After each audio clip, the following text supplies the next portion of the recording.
Welcome, everybody, to the CAV Workshop Student Poster Competition, the online 2020 version.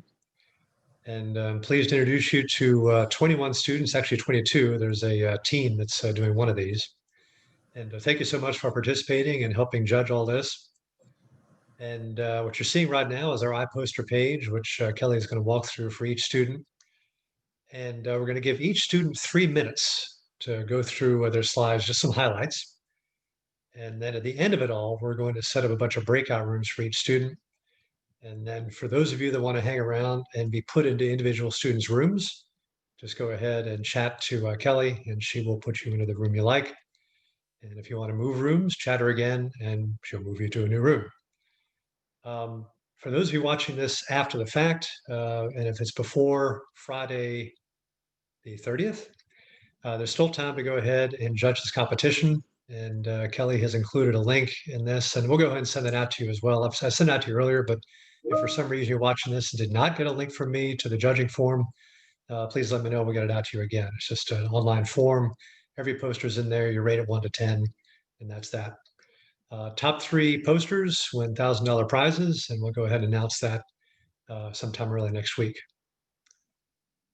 So let's go ahead and get started. We're just going to do it in the order of posters on the iPoster site. And students, remember, Kelly is going to give you permission to control your screen.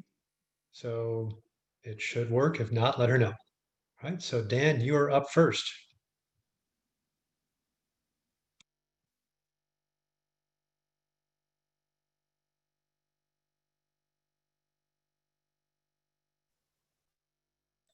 All right, Dan, is your mic unmuted?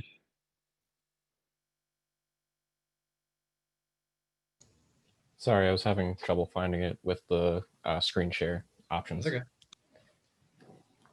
But hello, my name is Dan Jeff.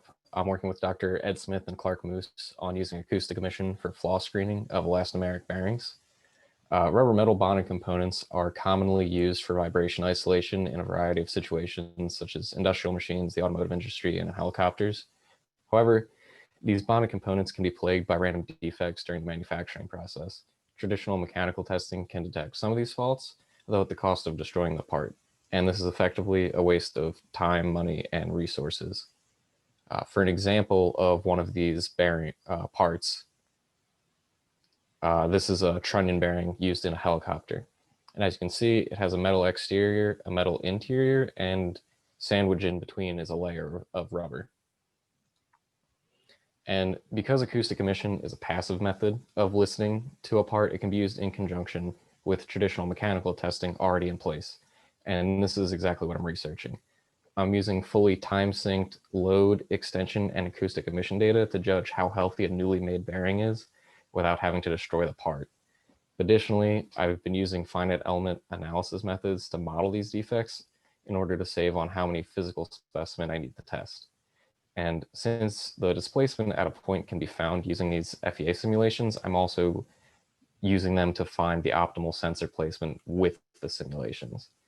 And just to show off one that a simulation I've already ran, this is a video of a double lap shear coupon where I modeled a excitation on the left-hand side, and then it passes through that first rectangle is a rubber, and then it passes, or the wave propagates into the second member, which is made of metal.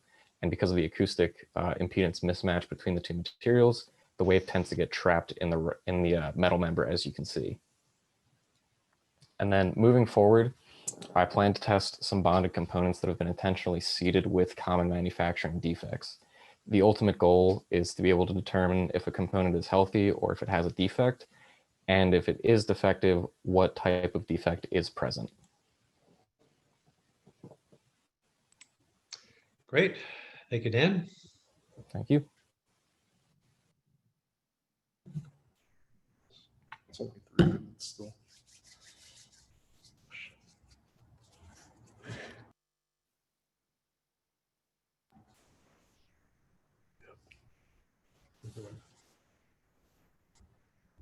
All right, Raja, you're up next. Okay, so hello everyone. My name is Raja Aki Raja Zahiruddin.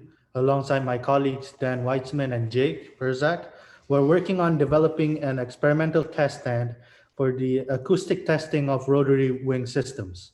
So with more and more of these rotary wing systems, such as urban air mobility vehicles operating recently and in potentially densely populated areas like our houses, noise is becoming a great concern.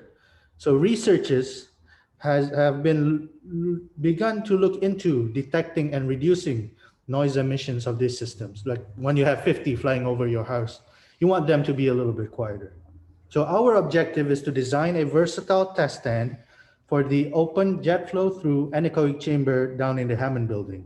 So it allows us to test at testing at various flight conditions from hovering to also forward flight.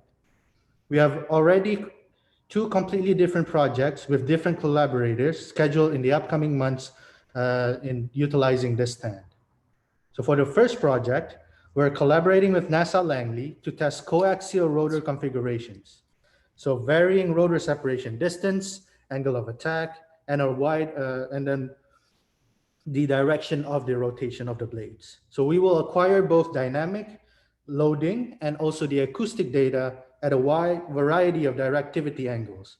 So we use an automated traverse microarray system to sweep around and get all the acoustic data. So this is actually our CAD model of our design here. So as you can see, we have two different gimbals, and each one is going to hold the rotor, and we're able to extend them, adjusting the separation distance between the coaxial rotors.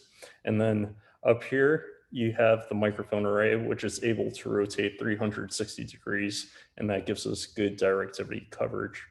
Yeah, this is something quite unique and not commonly found in many current testing facilities.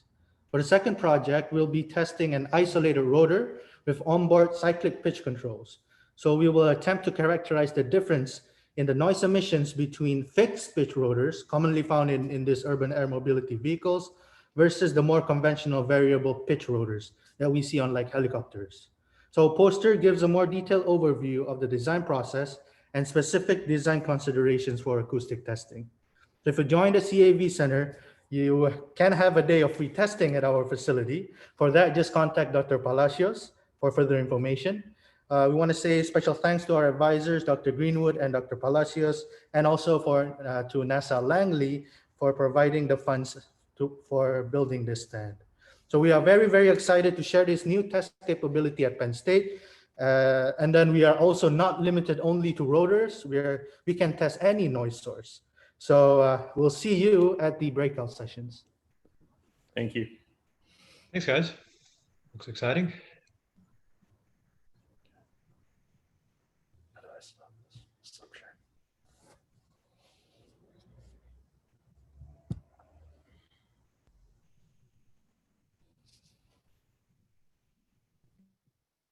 All right, next up is Sean Gaunt.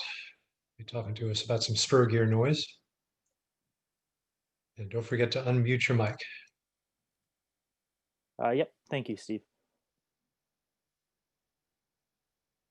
So my name is Sean Gaunt, and I will be discussing some drivetrain modeling and optimization of hybrid spur gears. And so basically the hybrid gear concept uses a metallic tooth ring and a composite web, like you can see in the design here. And basically the advantages to this are for weight reduction of your gearing as well as vibration reduction because composites have higher damping compared to steel. So our design here is a sinusoidal interlock to reduce the stress concentrations at that composite steel interface. And for this poster, we're looking at 3.5-inch pitch diameter spur gears, but eventually we want to look at this for rotorcraft gearing applications.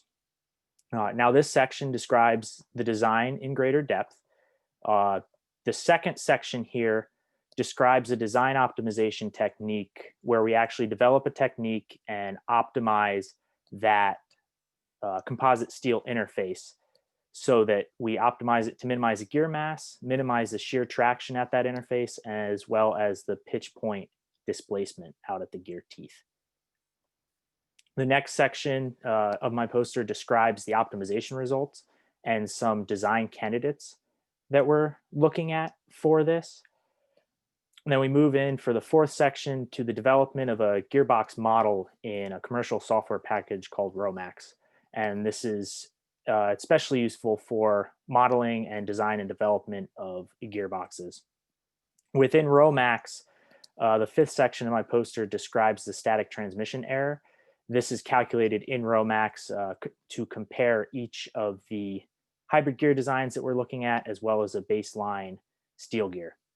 And then finally, also within Romax, we're looking at a tooth microgeometry optimization to determine our optimal modifications that will reduce this static transmission error. So if you would like to know more about what I'm doing or have any questions on my poster, you can see me in the breakout room. Thank you, Sean. I recognize that gearbox model. I got very intimate with that several years ago. Yep, you were the ones that developed it originally.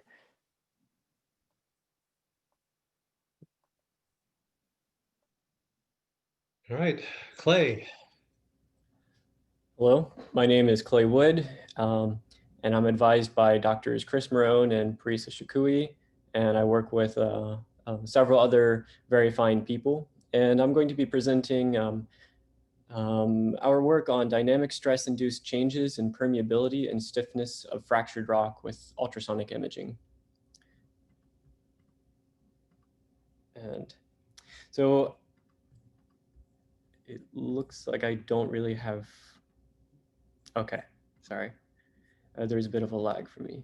So events in the crustal subsurface, such as earthquakes or hydraulic fracturing, produce elastic perturbations or dynamic stresses. This can produce transient or permanent changes in the properties of the subsurface, which is constituent of fractured rock. Here I present two observations from the field. The first is a cross borehole ultrasonic, active source ultrasonic monitoring at the San Andreas Fault Observatory. And this shows changes in the wave, propagated wave time delay. And you can see that there are these changes that coincide with local seismic events indicated by red and green points in the time series. Similarly, I have some data from two aquifer systems in China, and they show a typical increase in aquifer permeability, followed by a recovery after various regional seismicity, indicated by these numbers here. So our goal is to understand how these phenomena are related by simulating field conditions in the Penn State Rock Mechanics Lab with well-controlled experiments. And we report, sorry about this, we report systematic changes in wave velocity and permeability of dynamically stressed in situ fractured granite samples. So we have a perturbation in the loading stress, and we have the resulting change in wave velocity and permeability with this dynamic stressing. Future work includes characterizing the fracture aperture with a two-prong approach with both pressure-sensitive film and laser profilometry. We hope that we can use these measurements for modeling our fracture, and that way we can have a robust comparison between both experimental numerical simulation and lab and field results. Thank you. Great. Thank you, Clay.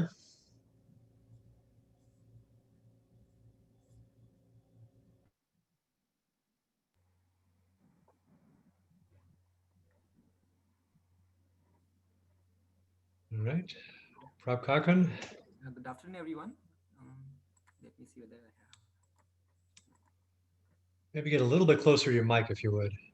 Okay, sorry. Yeah, I'm just checking whether I have a remote control or not, but I think.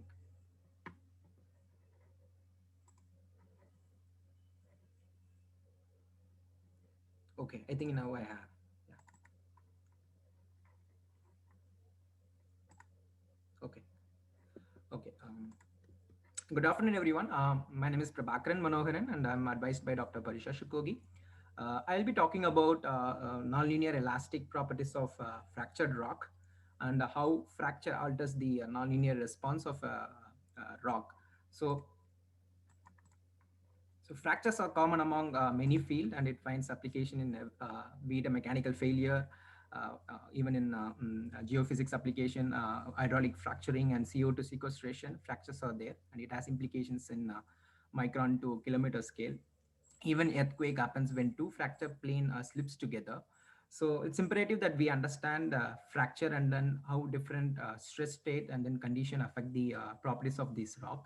So in order to understand the nonlinear properties of rock, we actually performed the three different experiment where we have an intact sample, and then we load the sample at a different normal stress level, and then we dynamically oscillate them. So while doing them, we have some ultrasonic transducers embedded around the sample, and then we measure what is the change in velocity. So the same sample is fractured, and then we use the same oscillation condition, and then we also saturate the sample, and then we apply the oscillation protocol of this. So once we load the sample at 15 MPa, and then we apply different oscillation conditions like different frequencies and amplitudes, and then we study how the velocity is changing during this. So basically we measure the stress-induced changes in the sample. This is just to show how rock has a inherently rock sample, even though it is intact, it has a high nonlinearity, and then still being a linear elastic material, you see the changes in the velocity before and after oscillation is very minimal in steel sample, and then it is 1 orders of magnitude large in the westerly granite rock sample. So we have some exciting results like which shows that the nonlinearity of the fractured rock is actually smaller than the intact sample. And it is surprising because till now all the literature has reported that fractured sample will have more nonlinearity. So I'll be explaining more in my breakout room. So I mean, this is the gist of my key focus on my study, and then I'll be explaining more if you join the breakout room. So I'll be happy to take you through the presentation. Yeah, thank you. Great, thanks. That is a surprising result. Yeah. I'd hop in there myself to find out what happened. Sure, yeah, thank you.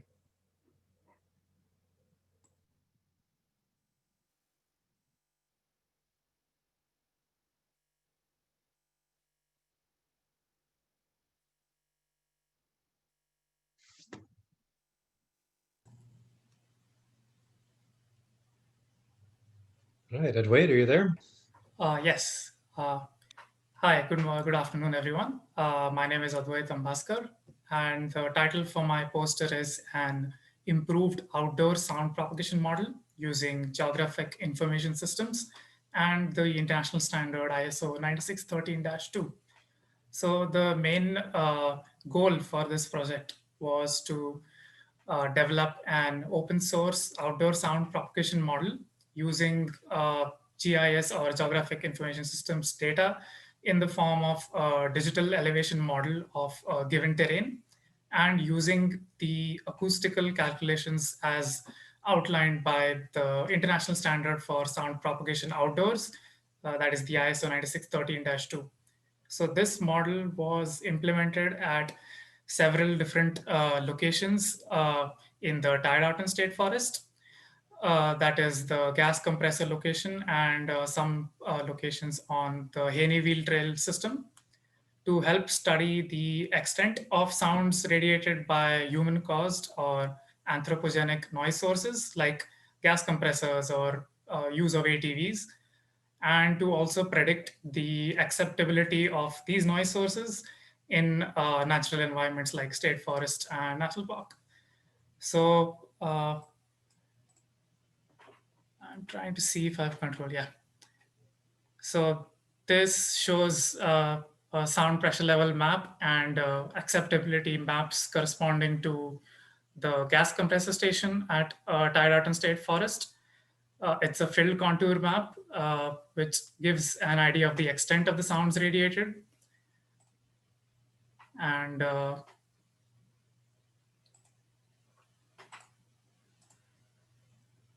this gives the different locations that were selected at the Tyroton State Forest, along with the sound pressure level maps corresponding to each location, and the motorized and non-motorized acceptability maps. So these are basically acceptability maps corresponding to, so basically we are trying to predict how these sounds are acceptable or not acceptable to both motorized and non-motorized recreationists or visitors to these environments.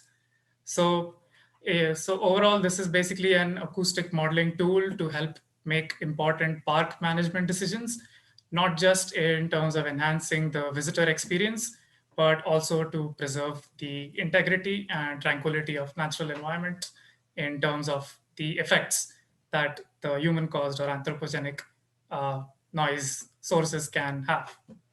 So if there are any questions, please feel free to join the breakout rooms. Thank you. Thanks, Adwait.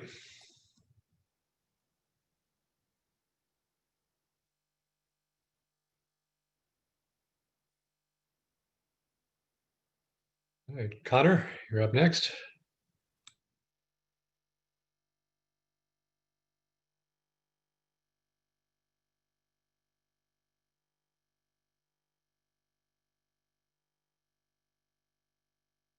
Make sure you unmute your mic, Connor.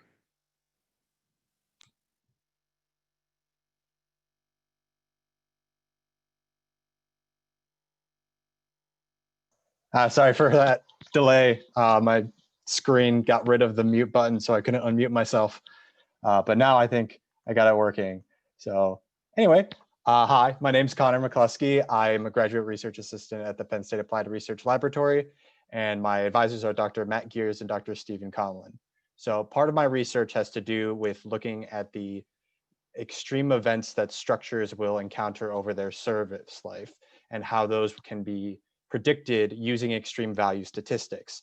So if you're unfamiliar with extreme value statistics, basically we take the extreme events over a record and we fit our own distribution to them so that we can use that distribution to predict future extreme events.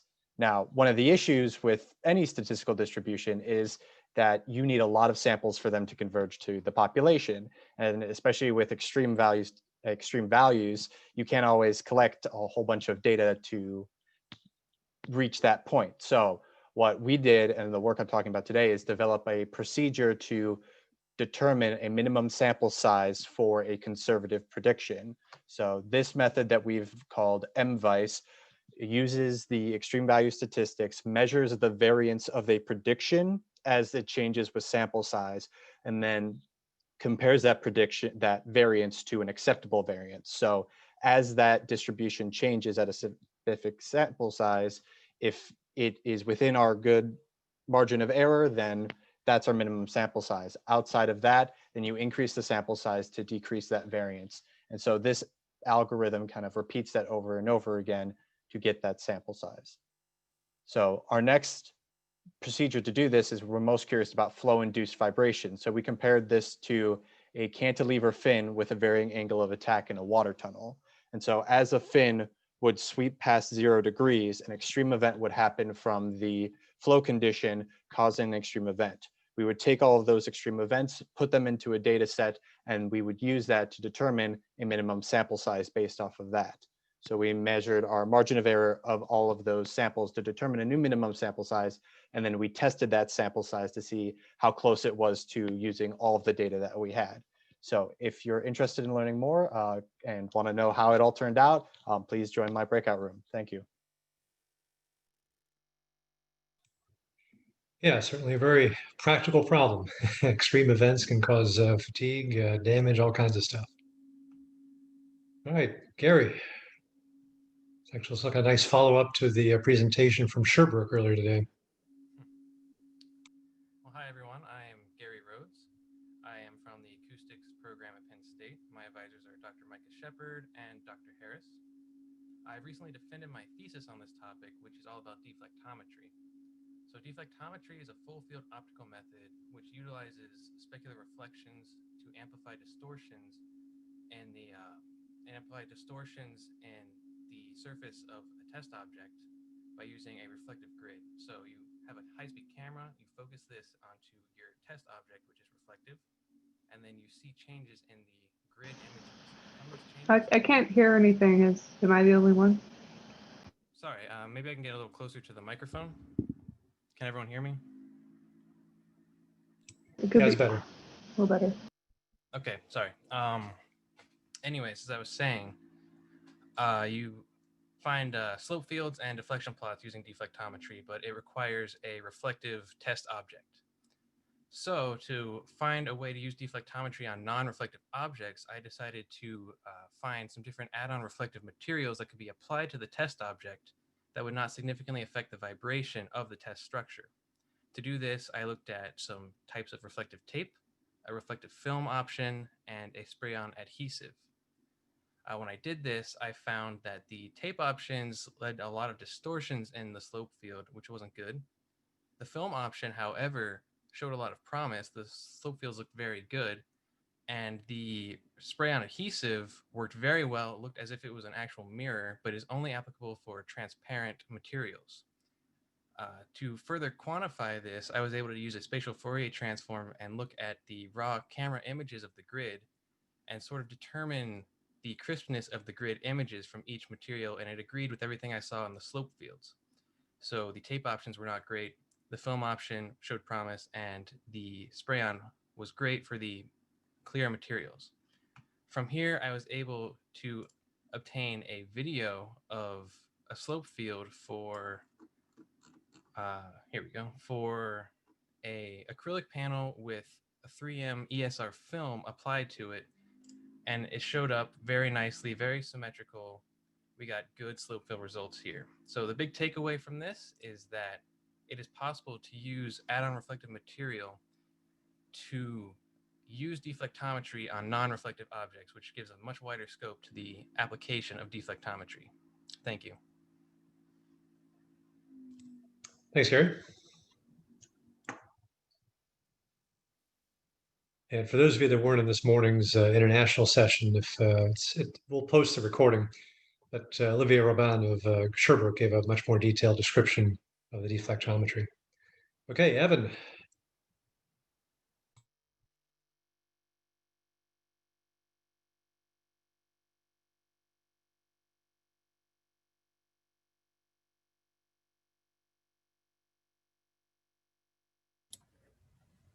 Thank you for that.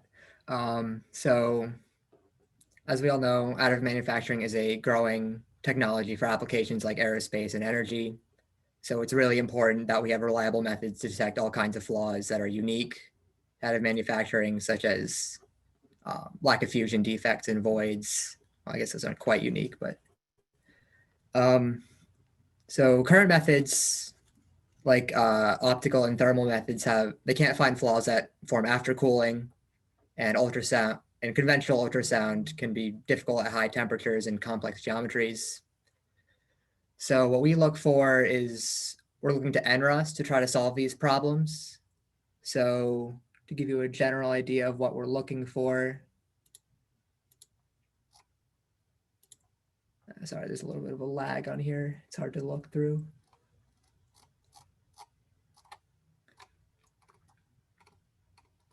Is instead of resonating just once, we resonate multiple times at the same frequencies to look for changes in the center frequency and the Q factor and try to see how this changes. And usually from previous research and literature, it will change if there's more damage. So that's the main goal of this. So overall, what was done is 22 samples were CT scanned and NRS tested like this, all from the same test bed. And then we tested them again after only 7 of the samples were tested after hot isostatic pressing. And then we tried to compare the NRS test results to these fatigue testing to see if there's a correlation. I'll try to pull that up real quick. So as we can see on this figure, there is a noticeable decrease in the alpha F parameter, which correlates to the change in frequency with increasing voltage steps. So overall, it had a little bit higher sensitivity than the linear ultrasound, the center frequency, which is pretty much what we were looking for. So overall, we think it went pretty well. More testing would need to be done to see if it was the hipping that affected the fatigue life more. But overall, we think that NRS is pretty good. It gives good results towards the fatigue life correlation.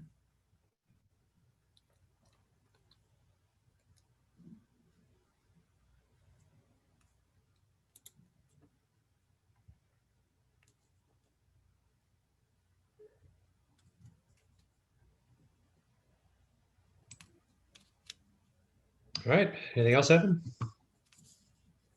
I think that's it. If you have any more questions, please enter the breakout room. Thank you. Okay. Thanks.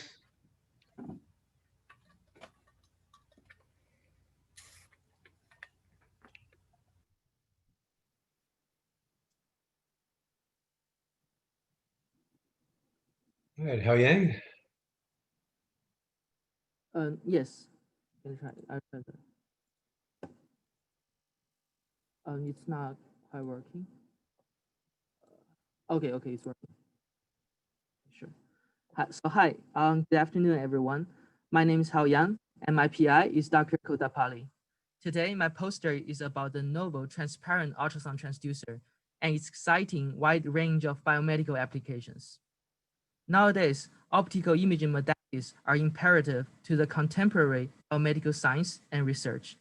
However, conventional opaque ultrasound transducers increase the complexity when integrating the acoustic imaging or stimulation with optical imaging modalities. Therefore, a transparent ultrasound transducer, which short as TUT, is much needed to combine the merit of ultrasound and optics with ease of access. So today, in the first section, I will demonstrate the fabrication of the TUTs in a single element form and its pulse echo and impedance characterization results. Okay. Later, I will introduce a photoacoustic microscopy using this single element TUT that miniaturizes the imaging head and requires minimal acoustic coupling. This is ideal for wearable imaging, such as wearable skin cancer detection, which we have preliminary imaging results showing in the section. Furthermore, we also make the TUTs in a linear array form. So, which we can provide a uniform light illumination to remove the dead space existed in conventional photoacoustic tomography system. And we also showed our preliminary ultrasound and photoacoustic imaging results in this section. Then we use the TUT to study the effect of ultrasonic waves on the cell membrane permeability by 2D culturing cells on top of the transducer. Initial results showing calcium fluorescence change due to ultrasound stimulation are also demonstrated in this section.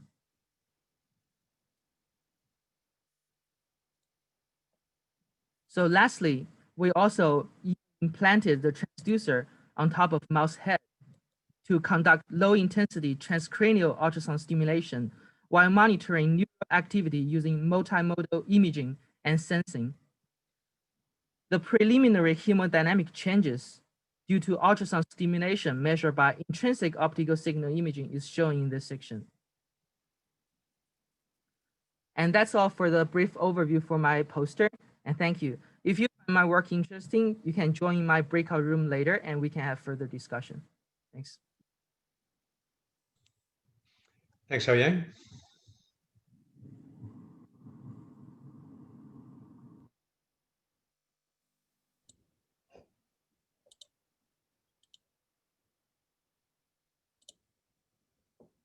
All right, Xiaoling. Hi, good afternoon, everyone. My name is Xiaoling Chen. I'm a PhD student from mechanical engineering. I'm co-advised by Dr. Jackie O'Connor and Dr. Hossein Fathi on the combustion instability control. Today, I will talk about the model part of this project, including the modeling and the experimental design to do the model identification. As you can see from this background, combustion instability is a common problem in gas turbine combustors because of the lean premixed combustion technique applied in gas turbine combustions. Why this is an important technique? Because it can lower the flame temperature, and as a result, it can lower the NOx generations. However, this combustion instability is a byproduct of this technique. In that case, the flame is very unstable. And here is an example of this combustion instability observed in the laboratory single nodal combustor.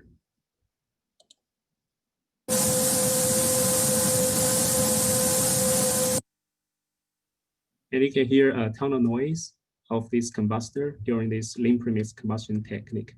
And it is regarded as the combustion instability. And the combustion instability is actually caused by the coupling mechanism between the flame heat release oscillations and the combustor acoustics. And the heat release will cause the oscillations in the acoustics based on this thermodynamic mechanism. And the acoustic oscillations will cause the heat release oscillations due to the flow systems. It will cause the oscillations in the reactants, and reactants oscillation will cause the fluctuations in the heat release. And if these mechanisms are coupling in more phase relation than out of phase relation, then it can be great. When it is greater than the acoustic loss in the system, then the pressure oscillations will grow. Active control is one of the techniques to suppress the instability. And to be effective, the controls should be designed based on the physics models. And that's why we do the model identification first. We did the model identification in a relatively simpler combustor. It's a one-dimensional combustor, usually called a Ricci tube. Flame is inside this Ricci tube to provide the heat release. And we do the model identification by measuring the output and input of the system. And inside the system, there are two key parameters, beta and tau, in this flame model that governs the dynamics of the system. However, due to the sensor noise of this measurement, there will be parameter estimation uncertainties. And we hope to minimize these uncertainties. And the method we did is to apply a technique called Fisher information analysis. And we use this technique to quantify the parameter estimation uncertainty and try to minimize the parameter uncertainties with respect to the experimental design variables. These are usually the acoustic excitation frequencies for the acoustic input and the sensor location for the pressure measurement. And it turns out that using this optimization in the experimental design, we can actually achieve better parameter estimation accuracies in these optimal design cases. And these parameter estimation uncertainties are much smaller compared to that parameter estimation uncertainty from the traditional identification method. And that's all for the poster. If you have any questions, I will be glad to answer that in the breakout rooms. Thank you. Thanks, Xiaoling.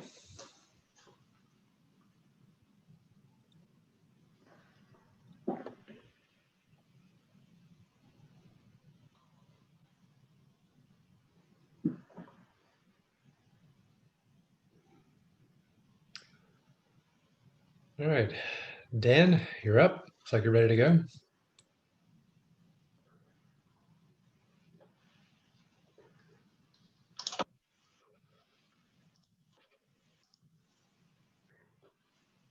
Hey, good afternoon, everyone. My name is Dan Watson, and I'm a grad student with the graduate program in acoustics here at Penn State. And the focus of my work is the detection of scuffing faults in the presence of strong background noise. In particular, I'm looking at the application of high pressure fuel pumps, which are shown here on the screen. This is one of several manufacturers of the high pressure pumps used in common rail diesel engines. These are particularly important for improving the efficiency of these engines. By increasing the fuel pressure upwards of 30,000 PSI, you get really fine atomization of the fuel, which allows more efficient combustion. So these are essential for improving fuel economy and reducing emissions of diesel engines. Now, unfortunately, multiple models of these high pressure fuel pumps are prone to scuffing wear. And not only are they prone to scuffing wear, but it's a very high noise application. A typical application for these fuel pumps is mounted directly to the engine block of a diesel engine. So this particular pump, this Bosch manufactured pump, is mounted inside the engine V of a diesel engine. I mean, you get all sorts of combustion noise sources as well as gear noise and the piston noise vibration of the engine. So it's a very high vibration environment, and it's also a very costly component. Estimates for replacing the fuel pump and downstream components when you get a failure is upwards of $10,000 for a traditional Ford F-250 or Dodge Ram. So it's a very expensive failure, and it's a very high noise environment. So it is a great application for prognostic health monitoring. So what does a failure look like when we get a scuffing failure of these pumps? Well, shown here on this image is a pump that failed due to low viscosity fuel caused by high fuel temperatures. And you'll see that we have plastic deformation of the camshaft of this fuel pump. And when this happens, then you start shedding particles into downstream components such as the fuel injectors, which causes the engines to fail. So the first hypothesis I have is that we can use the squared envelope spectrum, which was pioneered for roller element bearing prognostic health monitoring, to detect these scuffing faults. My second hypothesis is that we can use particle analysis in conjunction with a vibration analysis to rule out false positives caused by the squared envelope spectrum. And if you'd like to hear more about my first or second hypothesis, the signal processing I'm planning on doing, and my next experimental steps, view me in my breakout room and I'll talk to you more. Thank you. Thanks, Dan.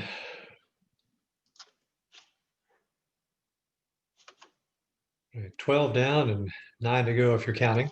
And then we'll stay on as long as it takes, as long as people want to keep jumping to breakout rooms. We'll just hang out on the line. All right, Jake, I think you're next.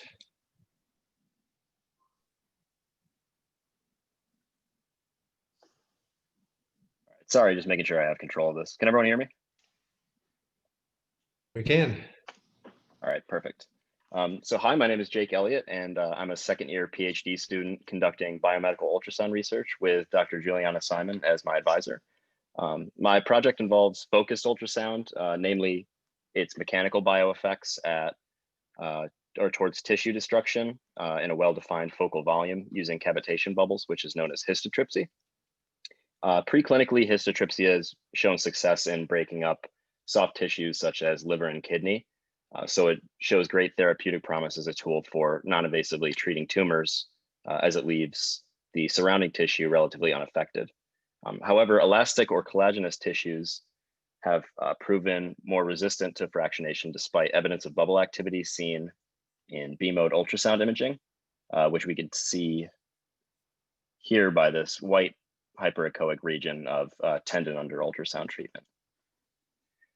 So there are several therapeutic applications where we want to see fractionation in collagenous tissue, such as the breaking up of uterine fibroids or the induction of microdamage within tendon in order to facilitate a healing response.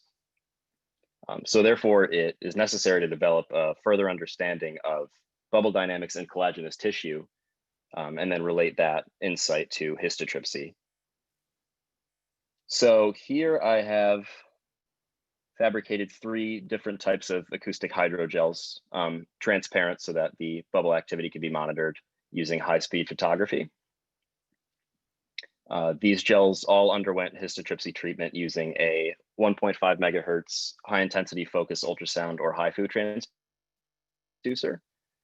The bubble activity was visualized and recorded using high-speed photography, which we can see here, the 3 different gels. All of these videos captured at 30,000 frames per second. And the corresponding shock waves that are emitted from bubble collapse were picked up by, if I could pull this picture up, sorry, by this passive imaging transducer. And the emission data was then post-processed using delay and sum beamforming to produce passive cavitation images, or PCI. And so what this is essentially a 2D heat map showing us the localization and strength of bubble collapse. So if we compare the two here, if we compare the high-speed photography to the resulting passive cavitation image, we could see that we have accurately localized this bubble activity. So we have this tight focal volume of bubble activity going on up here, and then a corresponding tight focal volume here, which we could see by the bright region and indicated by the white arrow. If we look below and see the passive cavitation image for collagen, we see that it is considerably wider and brighter, or has a wider bright region, which can it go back to the high-speed video and attribute that to this streaming effect or liquefaction. So we have this tool that we're able to accurately localize and determine qualitatively, or quantitatively rather, the bubble collapse strength. So the overall goal here is to fabricate a gel that accurately mimics collagenous tissue such as tendon, and then use these tools to analyze the bubble dynamics and extend those results to actual tissue. So if you're interested in this, please feel free to join my breakout session. Thank you. Thanks, Jake.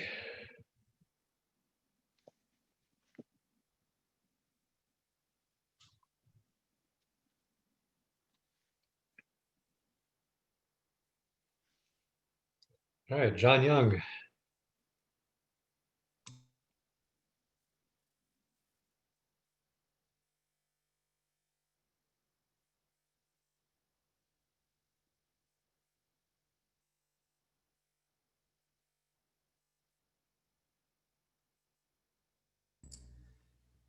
Can you hear me?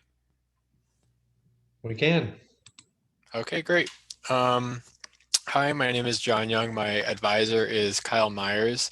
And I have been working on analyzing the sensitivity of power flow into passive receiver structures. So the idea is that you want to be able to mitigate the amount of vibrational energy being transmitted into from one structure to another to mitigate the response and radiated sound power. So it's good to be able to predict which degrees of freedom on the receiver structure are most sensitive to changes so that you can make modifications to the structure to reduce the sound power. So if we start out with the power equation up here, it's a complex valued function. So we got to take a whole bunch of complex derivatives and it's not very interesting, but if I can go into details, later at the breakout rooms. We can end up with 2 equations which allow us to predict the resistive part of power and how it responds to changes in the real and imaginary parts of the receiver structure's impedance matrix. And since this is all still very new, we did a couple of demonstrations to kind of show what the sensitivity looks like on a structure. So just two cantilevered beams that are identical. Sorry, there's some lag.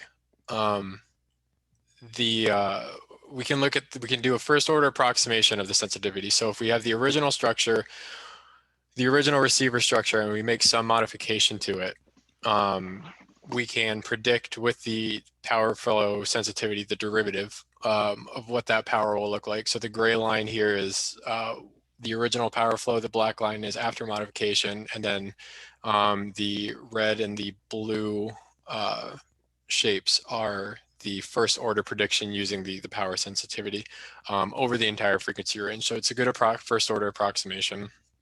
And then we can also look at how it changes along the length of the beam. So if you look at the translational degrees of freedom, you'll see that they're most sensitive to change when there's the greatest displacement. And the rotational degrees of freedom are most sensitive to change when the slope is maximum.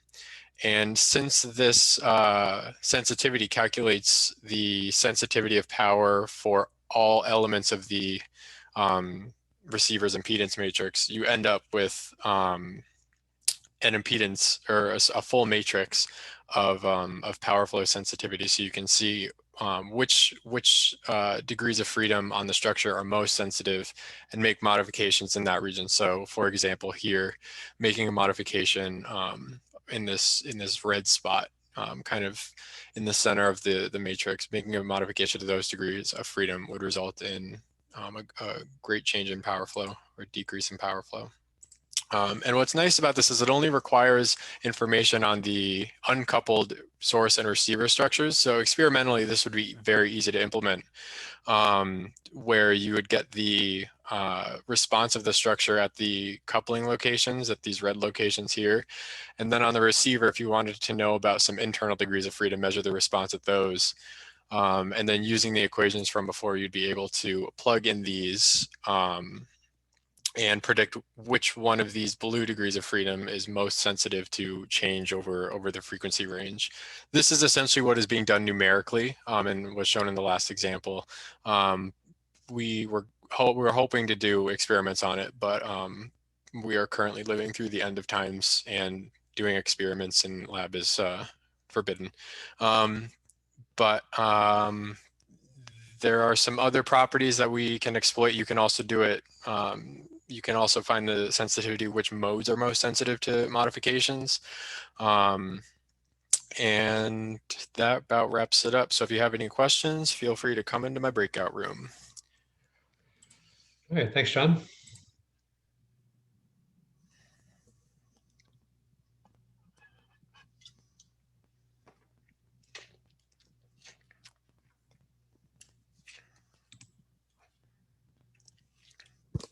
Prabhav?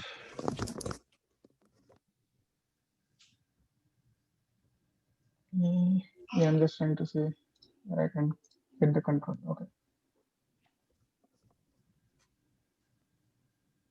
Hello all, I am Prabhav Borate, graduate student at Penn State University. I am working with Dr. Parisa Shokoi in Penn State Ultrasonics Lab. My research focus on predicting shear failure from continuous acoustic emission data using deep learning models. So the big picture is in laboratory settings, we closely mimic Earth's faulting conditions. So in the figure, you can see how the experimental setup is and how we basically record the passive acoustic emission data. And once we have the recorded data, this sample plot basically tells you how the shear stress drop is associated with the corresponding acoustic emission signal data. So once we have all recorded our input signals and target features, our aim is to basically study the fundamental relation between the acoustic emission sound emitted by the fault and its physical state using deep learning models. So once we have all the data, we build machine learning models to predict the shear stress, time of failure, and faults physical properties. So our proposed approach consists of developing a time series forecasting deep learning models And as you can see, basically our target feature is predicting the shear stress data. And we divide the data into basically a training, validation, and testing set. And we build the time series forecasted LSTM models to predict the shear stress, giving its previous inputs. And here we can see in the results that our deep learning LSTM models is doing a pretty good job in predicting the shear stress failures in the training. It's in training phase and it's in testing phase. So in conclusion, we say that the laboratory shear failure is not random and it can be predicted using time series forecasting machine learning models. And we can extract the key features from continuous acoustic emission signals as our input to predict the shear stress. In my future work, we are thinking to add the acoustic emission source location as an physics-based information to our machine learning model and provide some multi-channel data and develop some semi-supervised machine learning models. Hope to see you in breakout rooms for detailed discussion. Thank you. All right, thanks, Prabhav.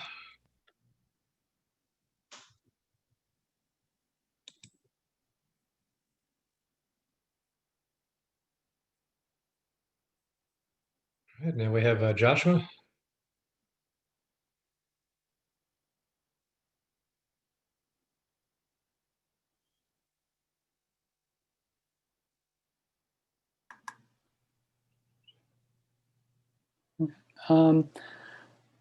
Hello, my name is Josh Kapsis, and my advisor is Dr. Victor Sparrow of the Graduate Program in Acoustics. And today I'll be presenting my research on the simulated effects of planetary boundary layer turbulence on shaped sonic booms.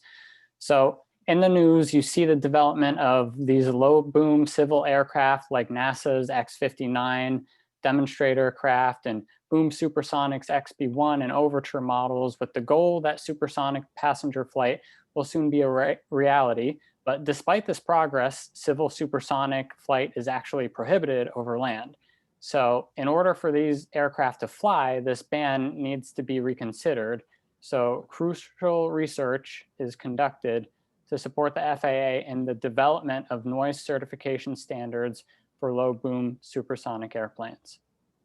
My work is funded through FAA's Aviation Sustainability Center, or ASCENT, Project 57, support of supersonic aircraft en route noise efforts in ICAO-CAP. And this considers various aspects of atmospheric conditions on the propagation of sonic booms. So my slice of the project lies in the simulation of the effects of turbulence within certain planetary boundary layer heights above the ground. So during my presentation, if you join my group, I will be explaining the turbulence model methodology. And what was used here was KZK Fourier, which was a code developed by Dr. Trevor Stout, a recent Penn State graduate. And within his thesis, he lays out how this code propagates sonic booms through turbulence using the Ostashev and Wilson model throughout the boundary layer. This includes wind shear and buoyancy effects. And what we did during these simulations, because it's important to know for these aircraft to figure out how the sonic booms propagate through turbulence, what we did is we actually used PC Boom, which is NASA's proprietary sonic boom turbulence code, to propagate from the cruise altitude to the top of the boundary layer. And then below the boundary layer to the ground, we used KZK Fourier because PC Boom isn't really designed to handle turbulence unless you're adding filters and post-processing. So that's what we did in our simulations. And I'll explain a little bit how the velocity fluctuation and von Karman spectra are determined in KZK Fourier a little bit later, where G and E here are the energy spectra of the temperature fluctuations and velocity fluctuations respectively. Now, an additional goal that we had during these simulations is not only to come up with our own results, but to match them and agree as best as we could to other organizations using different turbulence tools. And in this case, what we were comparing them to were the Japan Aerospace Exploration Agency, or JAXA, who utilized SPNoise-SB, which is their turbulence tool to simulate the effects of the C609 shaped sonic boom. And C609 is it's a demonstrator craft that essentially models things the same way that NASA's X-59 demonstrator craft does as well. So the boom is shaped. And the atmospheric conditions were based off of Sonic Bat Flight 5, which was a series of experiments done at the Armstrong Flight Research Center in July of 2016 to model sonic boom propagation through turbulence, although that used an F-18. So we took the atmosphere from Sonic Bat Flight 5. So that is the turbulence methodology that was used. Now, regarding the simulation and results, we decided to simulate, at the moment, 3 different boundary layer heights, about 268 meters, 411 meters, and a little over 1 kilometer. And this is important because the boundary layer is determined when the air starts to experience negative buoyancy. When you have rising parcels of warm air, it experiences negative buoyancy and then goes back down. So depending on like the water vapor in the air or other conditions, you can have different boundary layers. So we simulated 3 different ones in this case. And again, thank you to NASA for providing the files that contain the Sonic Bat Flight 5 atmospheric profiles. Now, in order to match what JAXA did, we actually only considered the wind velocity fluctuations. KZK Fourier is capable of determining both temperature fluctuations and wind velocity fluctuations, but this was a more simplistic model, so we turned the temperature fluctuations off at the moment. And in addition to that, the Ostashev and Wilson model of KZK Fourier, written by Dr. Trevor Stout, is capable of using different length scales, having everything as a function of height within its turbulence. However, in this case, we prescribed a single length scale and RMS magnitude at all heights. So we kind of turned off the Ostashev and Wilson model in this case. And what we got as an output, this is one example. It outputs 100 ground pressure waveforms per turbulence condition. So I zoomed in a little bit here. You can see there are actually 100 waveforms squeezed into this little box here. And we did that for 10 realizations. So you have to, in order to have random. Say, Josh, maybe some of the details can wait till the breakout room. I don't know if you've got maybe final points you can get to, and then we need to move on. All right, I'll just say we have the results that we came up with here. I'm unable to show JAXA's results, but these are the results that we had. And I'll just say that the means between JAXA and Penn State match very well. And the standard deviations are a little different because we use different tools. So if you want to join my breakout group, I'll talk a little bit more about this. And I will say that the findings here do not necessarily reflect the views of the FAA. Thank you. All right, thanks, Josh.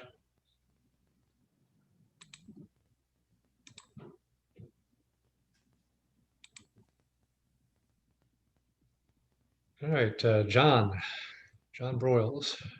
All right. Good afternoon, everyone. Hope you all are doing well and enjoying these presentations. My name is Jonathan Broyles.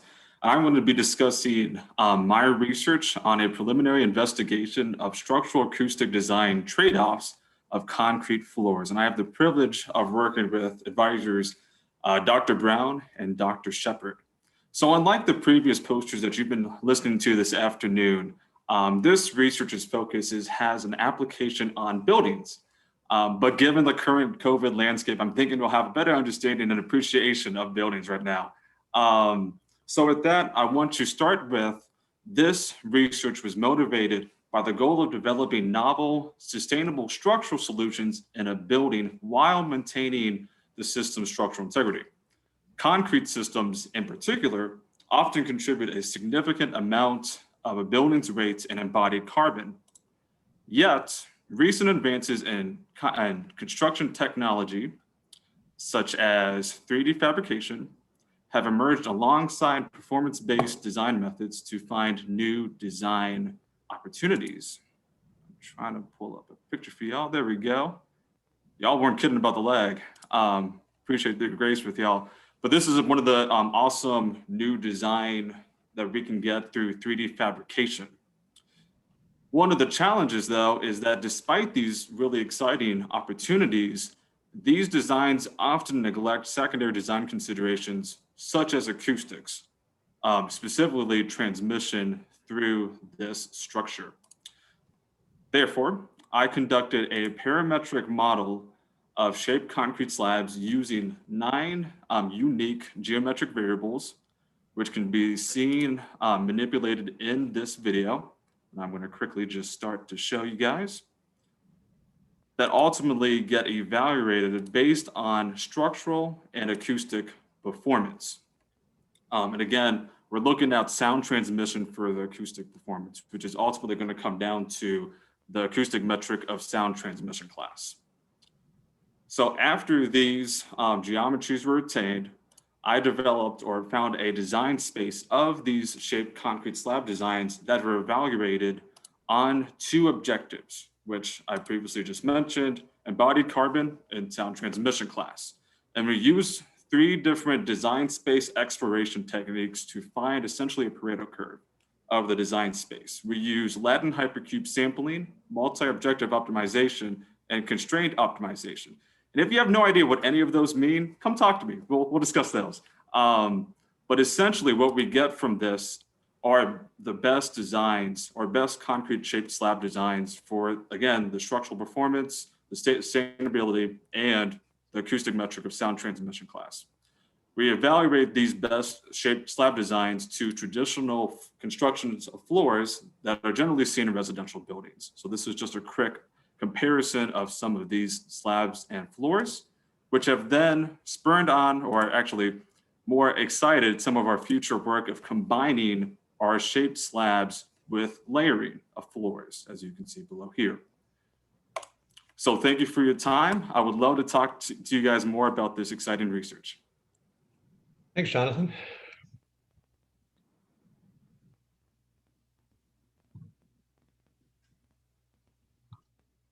All right, next up we have Trent.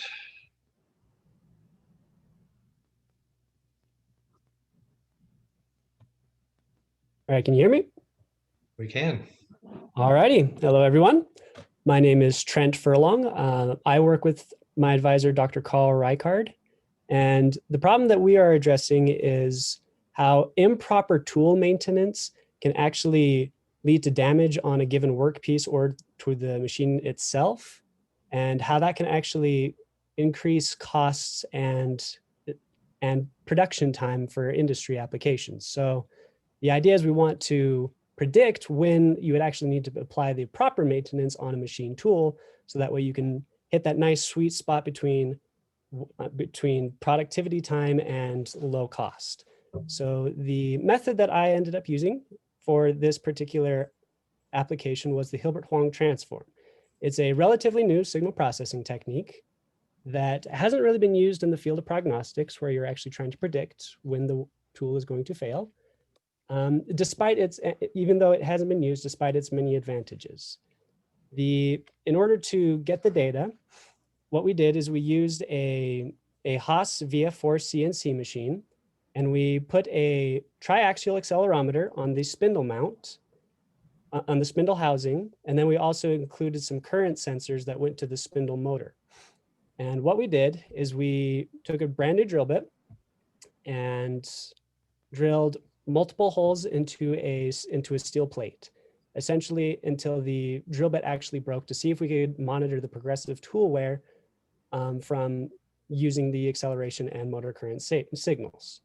With the data that we were able to collect, we plugged it into, we were able to extract the given PEC signals, because that's how the drilling process was actually going. It would PEC into the plate. We extracted each PEC signal and put it in through the Hilbert-Huang transform, and then other statistical features which are commonly used within condition maintenance. One of the things about the Hilbert-Huang transform is it's able to return the instantaneous frequency and instantaneous energy of a particular signal, which is very advantageous because unlike you're able to overcome that time frequency resolution issue seen in Fourier analysis. So here, let me just scroll down just a little bit. We can see that the Hilbert-Huang transform, these are the indicators that I was able to pull from the acceleration data from the accelerometer. We see that these indicators actually match really well with the very commonly used RMS data, and that here we can see over time, we can kind of see like when the drill bit was breaking in, its normal wear, and then what might be assumed to be the remaining useful life of the tool itself. And this is about the point you would want to probably replace it, and then when it actually failed. And the added benefit of using the Hilbert-Huang transform is while it does have results consistent with the statistical features like the RMS that are used as condition indicators, you also get a frequency analysis of it, which is very useful and helpful as you're able to identify which components might be causing that high energy to cause faults. So the spindle motor current didn't perform as well as the vibration data. And I can go into more reasons why as to why this didn't actually work as well with compared to the vibration data in our breakout room. So if you would like, I'd be more than happy to go into the reasons why, but for simplicity, I will just simply say that the Hilbert-Huang transform seems to work effectively at identifying tool wear over progressive tool wear, and that it might have a bright future within the field of prognostics, and future work would be to further calibrate and see how we might be able to improve upon the methods used. Thank you very much. Great. Thank you, Trent. I think we're on to our third Daniel of the day.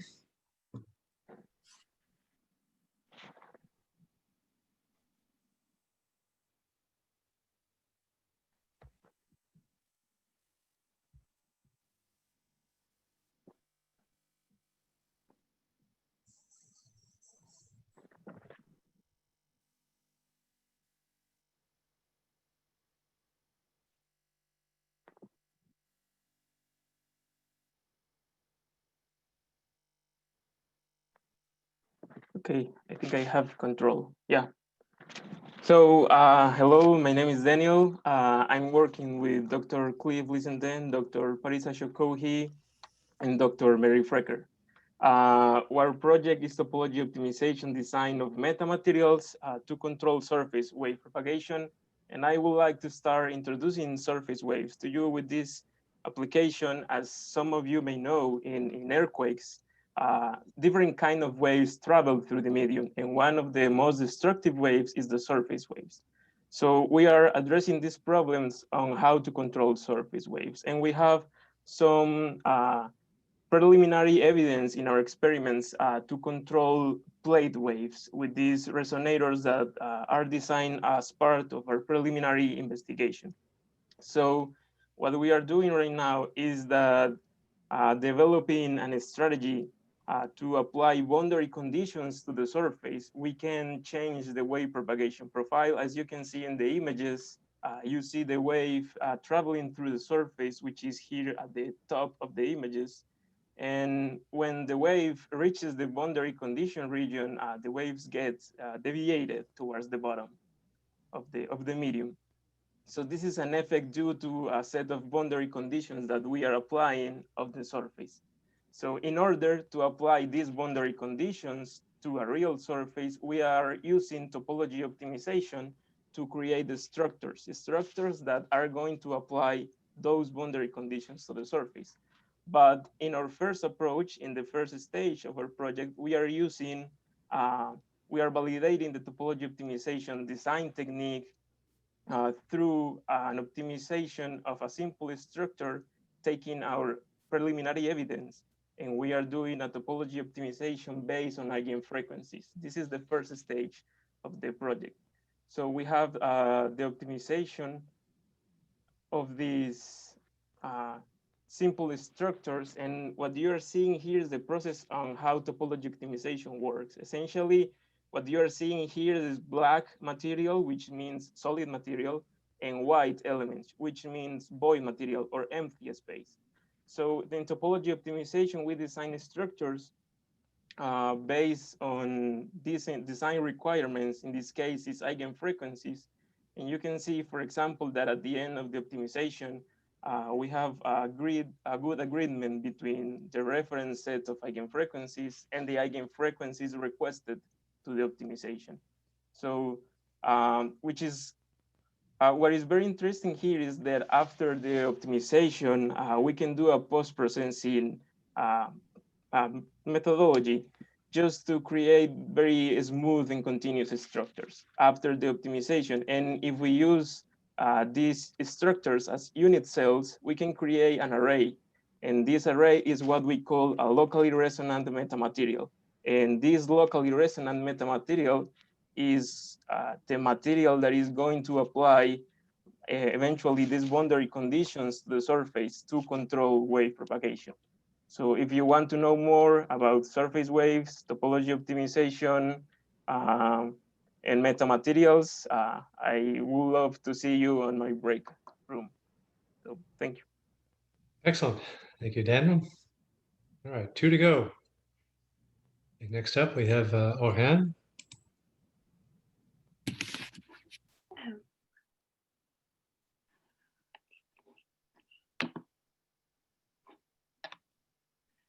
Hi, everyone. Can you hear me? We can. Hi, my name is Oriane. I'm a PhD student in aerospace engineering, working with Dr. Campbell and Dr. Johnson. So my project is part of the NASA ULI at University of Tennessee, Knoxville, in which we look at a new aircraft design. Okay, there is some lag, so sorry about that. Which is so the aircraft we are looking at is a strut-braced high aspect ratio wing with a 2-element profile, the slotted natural laminar flow airfoil profiles that you can, an example of which you can see here. So this design has a potential to increase the maximum lift and also reduce the drag of the aircraft. So my research focus more specifically is to look at the dynamic stability of this wing, which is also known as flutter stability. So for that purpose, I developed a MATLAB tool, a MATLAB aeroelastic tool, which is based on the lifting lag theory and Theodosian theory. And it uses the model information from a 3D wing model in which is this model in using the finite element technique. So you can see here the wing model with the 2 elements. With the wing is upside down in that case, but the 4 element right here, the aft element, and also the internal structures that I added. And for the purpose of my study, which is focused on the aeroelastic instability, the strut is simply modeled by a boundary condition on the structural element of the main wing. So right now it's an iterative process in which there is an exchange of information between the FEA model and the MATLAB aeroelastic tool. And so I'm more specifically interested in looking on how the aerodynamic load changes the frequency of the main wing of the wing on how it affects its instability. And so here are some preliminary results of the behavior of these frequencies with respect to aero loading. I'd be happy to answer if you have any questions in the breakout room. Thank you. Great, thank you, Ariane. And then last up is Jana.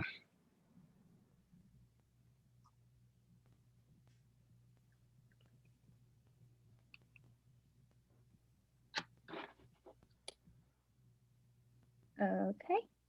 All right, I'll try to be brief because I know we want to go to the big breakout rooms. My name is Janice Sloan. I'm a 5th-year PhD candidate in bioengineering under Dr. Scott Medina. And I collaborate with Dr. Juliana Simon in the acoustics department. So my poster will be talking about ultrasound sensitive nanopeptidomes that we formulate that can have a dual modality for being a diagnostic and a therapy for deep vein thrombosis. So deep vein thrombosis is a life-threatening blood clotting condition that usually occurs within the leg veins. And if this blood clot goes undetected and not treated properly or promptly, the clot could be dislodged and occlude blood flow upstream, causing deadly pulmonary embolisms, heart attacks, and strokes. And these clots are typically diagnosed using clinical ultrasound. However, there is very little known about clots using these current imaging modalities because of low resolution. Alongside of that, standard treatments for blood clots result in adverse side effects, and patients usually undergo invasive procedures such as delivering clot-busting drugs via catheter. So there's this need to rapidly detect and monitor clots in order to develop new, effective, and minimally invasive life-saving therapies for patients with deep vein thrombosis. So here I have proposed a dual mode ultrasound sensitive nanoparticle for deep vein thrombosis. And these particles are formulated to directly bind to the clot because of these upregulated receptors of activated platelets. And so at the surface of our nanoparticle, there is this ligand binding area, and it stabilizes this ultrasound sensitive liquid core into a superheated state.